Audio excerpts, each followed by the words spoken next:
What's cracking, YouTube? This is Wakeangel2001 coming at you with another Reddit video. Now, some of you may be wondering, Wakeangel, we're a week into 2022 already. How come we haven't seen any custom content from you? The truth is that I'm kind of feeling a little burnt out on that. The holiday season was kind of stressful on me, and with the whole another COVID scare going on at work and this new variant coming out, which is even more contagious, and a couple of my family members have actually gotten it at this point. It's leaving me a little stressed, and every time I look at those incomplete projects on my table, and the giant pile of boxes that's still in front of my closet, some of which have been there since last March, and having to respond to several messages a day about people wanting more from me, I'm starting to I feel like I just need some more time to decompress, or else you're not going to see the best work from me. But that's a little bit heavy, so let's lighten it up with another Wakeangel2001 Reddit video. So up first, I wanted to share this one, which isn't actually a post on the Reddit itself, but rather just a screen cap that I took as the Reddit thread hit 100 members. So, hooray! We got 100 members! Look at that! Yeah, you don't see me doing my dance here in front of the computer. But yeah, I think I really need to get around to doing the redesign of Demon the Cat so that maybe I can update the banner so that people can know what the fan art of her is supposed to look like. But like I said, I've been feeling burnt out art-wise, and I don't want to rush anything when I'm in this state of mind. Although this helped pick me up a little bit, B. Serrano managed to get his hands on one of the new Omega figures. Look at that. I'm still trying to track one down for myself. Hopefully they'll appear in my targets soon enough. I've only gotten a chance to be there once, and it's still picked clean from Christmas, so hopefully they restock soon. But he is one of the people that commissioned an Omega from me back in the Jazzwares scale, so you can see them side to side. Now remember, my Omega is made out of an Optimus figure, so the proportions aren't going to be completely perfect. I mean, you can see that the shoulder pads are smaller, but I think I did a pretty decentish job, right guys? His body seems to have mostly the right shape, and the proportions are almost there. His legs are his shins are a little bit bigger, but that's because I was working with Optimus's knees. But yeah, I think I got pretty much all the broad details right. So woo woo, go me. I feel like my custom still holds up when put next to the official one, and even so, mine's smaller, so mine can scale with the Jazzwares figures where this new one doesn't. Well, I guess you know what I'm talking about. It's a smaller scale is what I'm trying to get at. So yeah, that's pretty cool seeing a custom of mine next to the official one. That's something that hasn't happened in a long time. Since Charmy the Bee, I believe. That's the last time I made a character and then an official toy got made of them afterwards. So yeah, we're going with that. Okay, so first post we're looking at for real is this custom of Amy Rose. It is apparently the Jazzwares Amy Rose body with the Tomy Amy from Sonic Boom figure's head. Apparently the pin disc from the Boom Amy figure broke off because if it's anything like what I'm familiar with the Styx figure...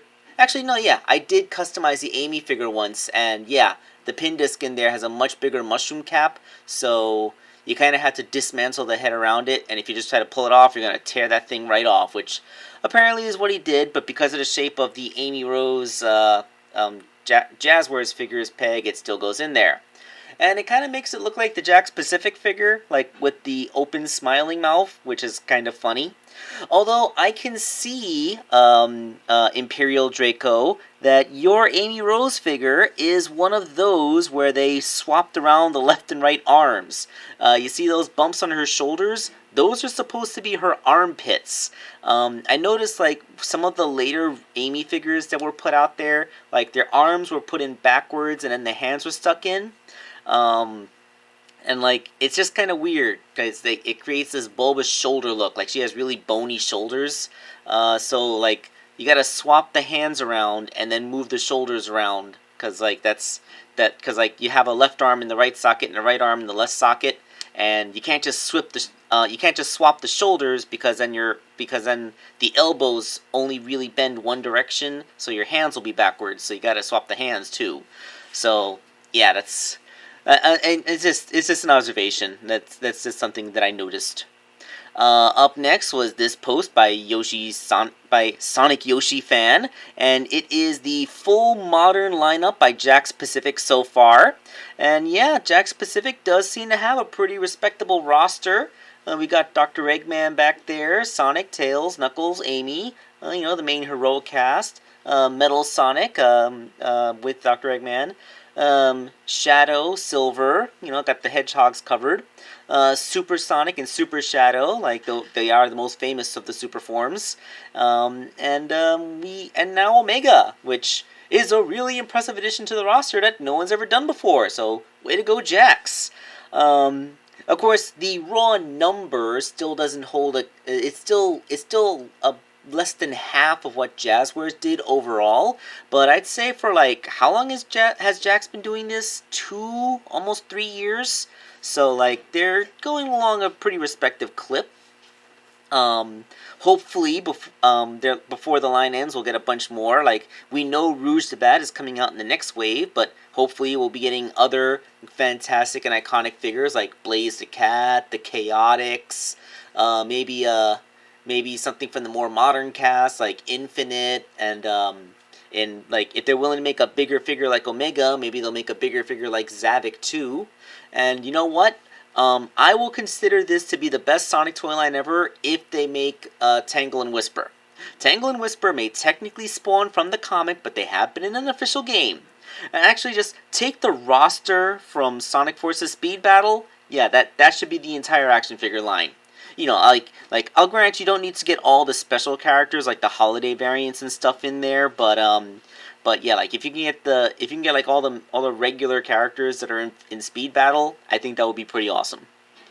Okay, moving on to a post by Sparklewolf. The Off the Hook Figmas finally arrived, and they can finally be compared to the customs I made for them. And I didn't expect them to be so big. Oh, my Marina figure is kind of huge next to the official one, isn't it? Oh, wow. I mean, I was kind of operating under the theory that was roughly the scale it was supposed to be. I thought the Marina was kind of big, but I guess it's just that Pearl is small. 'Cause like, assuming that these scale with the Inkling regular figures, then that means that that Marina is only about the size of a regular Inkling. I thought she was taller. That's what I'm thinking. Although it is funny to think that apparently the Marina figure that I made fits better in the chair than the official Pearl figure. Like, because when you can see, like, the original Pearl figure doesn't fit as well in the chair as the concept art provided. Well, that's all well and good. But enough about my customs. Let's talk about the fans' customs. Jimmy Jackson posted this, a custom movie Sonic figure. Clearly, this is one of the 2.5-inch Sonics, and that looks pretty good. I actually like how the extra texture on this figure looks. It looks like the realistic furry texture that he has in the movie, and the eyes are even the right scale. This is some solid work, Jimmy Jackson. Way to go! And look at that, how cute! It even still fits in the actual packaging. That's always fun to see. And he even posted some work in progress shots. Like, you can see he extensively did sculpting on the head, like entirely new muzzle. It's like the nose, the eyes, and the general shape of the spines is pretty much all that's there. Everything was sculpted over to add that texture. And although apparently that was not done to the body, but I can understand it not being done for the body so much because then it still needs to be able to pose, and if you do that much sculpting next to the joints, things are going to get in the way. Although he did clearly resculpt the shoes. That's pretty cool. Following up with this, signs that Jakks Pacific is going to be making toys based on the Sonic Prime cartoon. That's going to be pretty awesome. I mean, we still don't have a lot of details about Sonic Prime, so whether it's going to have original characters or really unique looks, that remains to be seen. But, you know, color me there for it. Sonic Prime is going to be a Netflix cartoon. Like, I'm probably going to end up binge watching the entire series all at once when it comes out because it's a Netflix show, unless they're going to do like a one episode per week thing like they did with Comey Can't Communicate.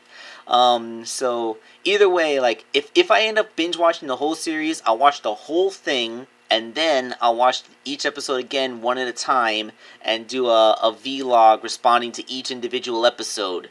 Or if they do the one episode a week thing, then I'll do like I did with the Sonic Boom cartoon. I'm gonna try and give as authentic an experience as possible for all 5 people that like to watch my vlogs, of course. Up next, Slim Cognito has posted Zephyr after their first reincarnation. Good going, my Chow child, my child Chow. Good to see her growing and living. And some more fan customs. This is a post by Jimmy Jackson showing off a collection of their modern-based customs. I like how, this is just a group shot, but when you look up close, he apparently took the head off of the 2.5-inch Mighty figure and stuck it onto a 4-inch Sonic body, and the proportions work amazingly well for it just to be a straight-up modern Mighty. That's pretty cool. I might actually have to go out and find myself one of those 2.5-inch Mighty figures, because I did skip on it, just so I can do this. Because, I know technically speaking, Mighty has never been in outside of a classic-style video game, but modern-styled Mighty did feature in the comic book for decades, so, you know, like, I personally have a greater attachment to modern Mighty than I do the classic one. So, yeah. And then, of course, this made me crack right the heck up. A Harry Potter Obama custom made from the neon metal the neon Sonic from the wave that had Amy Rose. I love how he has like the asymmetrically painted arms and even the shading under the nose painted in. like oh my god! If anyone who's having a hard time getting the reference, remember there was like a bootleg Sonic merchandise. It was a backpack with a classic Sonic picture on it, and it had Harry Potter Obama, and Sonic basically looked like this. It was freaking hilarious. So yeah, Harry Potter Obama custom. And just a quick follow-up, you see the original sculpted Mighty head next to what the official one is, and a big old group shot showing the customs with official figures. So that's all fun and games. Hooray! And here's Imperial Draco testing out some Sculpey clay and paint that he bought. I like I said, I don't really recommend using Sculpey for making customs. Mostly because like Sculpey requires like either being baked. It really requires being baked to cure properly, and it can be cured in boiling water, but that makes it more brittle. And because heating and then letting the figure cool causes it to change shape, like it undermines its own sculpt. Like almost everything I made using Sculpey clay cracked. Sometimes it wouldn't crack until a few years afterwards, but eventually the cracks come out. That's why I use the epoxy sculpt these days. Since epoxy self-cures at room temperature, it doesn't change shape or size. And since it's curing the natural way that it's supposed to, it's way more durable. And if this is Sculpey air dry clay, I still don't think I would recommend using that because, clay is just simply more fragile. Like, the epoxy medium is simply a more durable compound to use for this kind of thing. Although, if there's anything that Sculpey is best at making, I guess it would be hair. And oh yeah, this is like, how weird is this? Princess Tails. That's kind of hilarious and adorable, and I love it. But yeah, like I kind of the customizer in me kind of got a little bit crazy there. But yeah, just evaluating this as an adorable piece of fan art, I think that's adorable and cool. Then Necessary Mysterious posted this really cool drawing of my avatar. Look at him there. He's looking very heroic with the paintbrush spear. That's yeah, I just kind of like that. Yes. No paint stains on the apron, and he kind of forgot the logo, I'm noticing. But hey, everything else is pretty freaking fantastic. I like the expression. I like the way he captured the look, the way the wings behind there are. Like, yeah, that's some pretty good stuff. So yay. Oh, and this one is a video posted by Slim Cognito. Yeah, look at that. It's Angel the Chow. Look at him. He's having fun and marching in the. Oh no! What did you do? What? Why would you do that? Why? Wow, Angel the Chow's kind of a jerk. And then here's a post by Cool Gamma. Basically a super variant of his custom, which he PixArt, is that like a picture editing software? PixArt. Apparently he recolored his custom in PixArt to make it into a super form. I'm there for it. Oh, look at this. More Nights into Dreams content by Sparklewolf. Yeah, apparently, what is this? A Dream Wheel? I do not know what Dream Wheel is. Is it an app? I'm not going to go through the effort of looking it up now, but apparently you can see that Knights has wrists that go into the arms. Like, he has skinny little arms in there. That's, that is a cursed image. Ironically, like, look, Knights, like, he doesn't have a physical body under his clothes. They, like, technically genderless, they. As you can see, the hands are just supposed to, like, freely float at the ends of the wrists, at the ends of the cuffs of his sleeves, is what I should be saying. Like, there's no arm in there. It's just a glove floating. Like, the only actual flesh that Knights should have should be their face. Like, it's a head that floats above a collar and hands that float outside the sleeves. Like, if Knights took their clothes off, there wouldn't be anything under there. just a little design detail, which apparently is Sparklewolf is showing to see that this whatever this is from is apparently a cash grab, because like they don't seem to be familiar with Knights' official design. Oh, savage there, Sparklewolf. And another post by Sparklewolf showing off what looks to be a preview image of the Inu Brother toy for the new Super Sentai line. Seriously, this thing looks a lot like a Sonic figure wearing Power Rangers gear. Although, like, I know this doesn't look like an actual picture of an action figure. It looks like a 3D CGI rendering. But I'm hoping the posability is better than what it looks like here. Because, like, I'm looking at what looks like swivel-cut shoulders and hips and maybe wrists. Which means that the articulation of this thing is not on par with the Jakks Pacific figures. Like, there's no knee joints, the hips only seem to move in one direction. That would be disappointing. Because, like, you know, this is a Super Sentai figure. Like, I understand the giant robots are kind of brickish. They rarely do more than move at the shoulders, if that sometimes. But, like, the actual action figures of the heroes themselves are supposed to be posable because martial arts is a huge part of the Super Sentai brand, and wanting to have the Super Sentai action figures go into cool poses is really something that you know, we should be doing. Unless this is just a preview of, like, the low-end gimmick figure that's meant to ride in vehicles, and they'll be making a proper articulated action figure for the collector line. Like, I'm hoping that's what happens. Because, like, I seriously do not collect anything Power Rangers or Super Sentai related normally, but I would absolutely buy a figure of this. So that is all the content on the Reddit thread for now. Thank you all for watching, and hopefully I'll be able to get out of this doldrum and actually pick up on making toys again soon. This is Wakeangel2001 signing off.